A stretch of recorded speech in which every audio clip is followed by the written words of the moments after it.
કે મેં મારા દેવને પ્રાર્થના કરી છે કે આ ધરતી ઉપર મારો જ્યાં લગીને છેલ્લો શ્વાસ રહે ને તો જગતના હિત માટે વાપરજે, ક્યારેય હું કોઈને નડવામાં ના હોય. સમજાય છે? એટલે આ નજર મારું તો મને એમ થાય કે આમાં કંઈક ઘટે છે, પણ આ જે જ્યાં જ્યાં ભવાનીની સ્થાપના થઈ છે ને, અને હું તો મારા ધર્મને કહીને આવ્યો છું કે જો કંઈક ભલું થવાનું હોય તો જ મન મોકલજે, નકર નહીં. પ્રજા છે પેલું કહેવત કહેવરાતી હતી કે ઘડિયા ગાડા વાળે, એમ સમજાય છે ને? કે આપણે સમજીએ છીએ કે આપણેથી નહીં થાય, પણ જે જ્યારે કશું નતું અને જેને માટી પુરાણ કરીને ખાડો ઉપર લાયા અને રેડીમેડ કરીને આપણને તૈયાર આપ્યું છે, તો હવે આપણે એમના જ લીટે લીટે, અને ગમે એટલો દીકરો મોટો થાય ને, બાપના જોડામાં પગ ના નાખાય.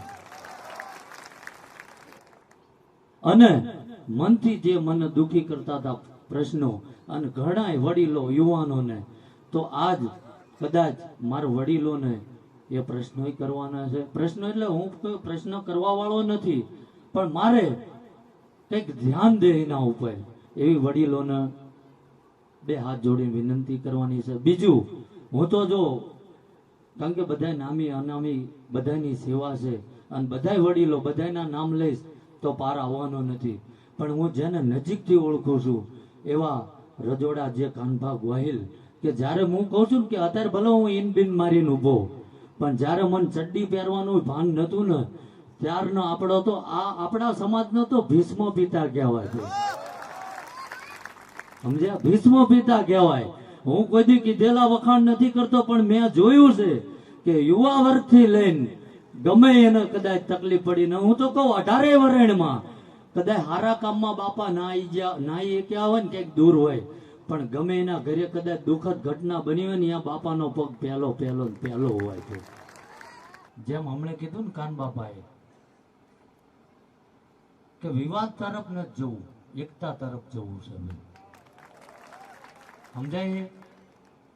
પણ ગમે તે કાર્યની શરૂઆત કરવી ને, એટલે માં ભવાની ભોળાનાથનું સ્મરણ કરો ને, એટલે કંઈ ઘટે નહીં. એટલે અને મેં હમણાં કીધું ને કે મને તો મારી પરિસ્થિતિએ શિક્ષણથી વંચિત રાખ્યો છે ભાઈ. સમજાય? પણ સંસ્કારથી વંચિત નથી હું. કદાચ એમને અવસ્થા લાગી જાય, ઉંમર થઈ જાય, તો આપણે કહેવાય કે બાપા આનું આમ થાય તો ચમનું લાગે, અને ઘરનો પ્રશ્ન હોય તો ઘરમાં બેહીને થઈ જાય. ના થાય ભાઈ?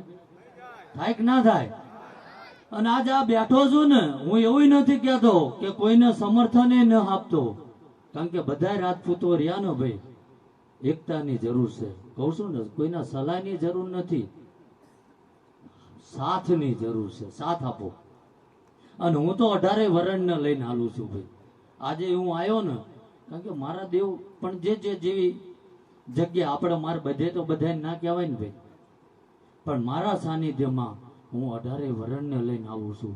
અને આજે અહીં જો કદાચ વડીલોએ, આગેવાનોએ, કદાચ દાદાની દયાથી મને આ ભવાની ધામે આમંત્રણ આપ્યું છે, અને એ આમંત્રણમાં, કારણ કે આ વાંચેલાના તમને ખબર છે કે અભણ માવડે ગમે એ બોલે, પણ મને એટલી ખબર છે કે અભણમાં જો સંસ્કારનો ઉમેરો હોય તો એ જીભ ક્યારેય આડી અવળી થાય નહીં.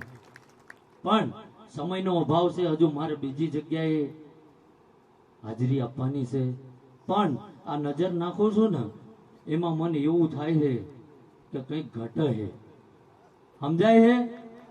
કંઈક ઘટે છે. અને જે 8-10 મહિનાથી મારા, કારણ કે કાલ પાસ એવું કોઈ ના થાય કે બાપુ ત્યાં આગળ જ્યાં હતા ને આ કંઈક અલગ થઈ ગયા.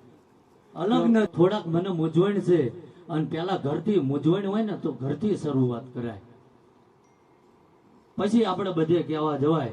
પણ મને મૂંઝવણ હતી, એટલે જે ભાવનગર, વલભીપુર, સિંહોર બધાના નામ નથી દેતો, પણ ઘણાય છે આગેવાનો, કે મયુરસિંહ છે, લક્ષ્મણભાઈ કાઠિયા છે, મનુ કાકા છે, પરમાર કાકા છે, અને ઘણાય છે, ભાઉભા વડિયા છે. એટલે મેં બધાને કીધું કે બાપુ આનો તો કંઈક મૂંઝવણ છે મને. અને હું પેલું કહે છે ને સમુદ્ર મંથન થયું ને એટલે બધું નીકળ્યું. કોઈ હીરા માણેક, કોઈ મોતી, કોઈ હોનું ઝવેરાત બધું. અને હું તો કહું હારા હારા રત્નો નીકળ્યા, અમૃતે નીકળ્યું. પણ જ્યારે વિષ પીવાનો વારો આવ્યો તારો ભોળિયો નાથ મોર હાલ્યો. એમ જે સમજે જેને કદાચ, પણ હું મારા ભોળાનાથને વધુ માનું છું. અને કદાચ સમાજ જો એકત્રિત થતો હોય અને જો મારો ઠાકર આમાં રાજી હોય તો ફરીથી ને આ ઝેર પીવા હું તૈયાર છું. એટલે મેં વડીલોને કીધું કે મને કંઈક માર્ગદર્શન આપો. એટલે આન્ય નકર હું એવું નથી કહેતો જે આપણે ભૂલા પડતા હોય તો વડીલોને પૂછાય. એટલે મેં વડીલોને પૂછ્યું કે શું કરાય ભાઈ.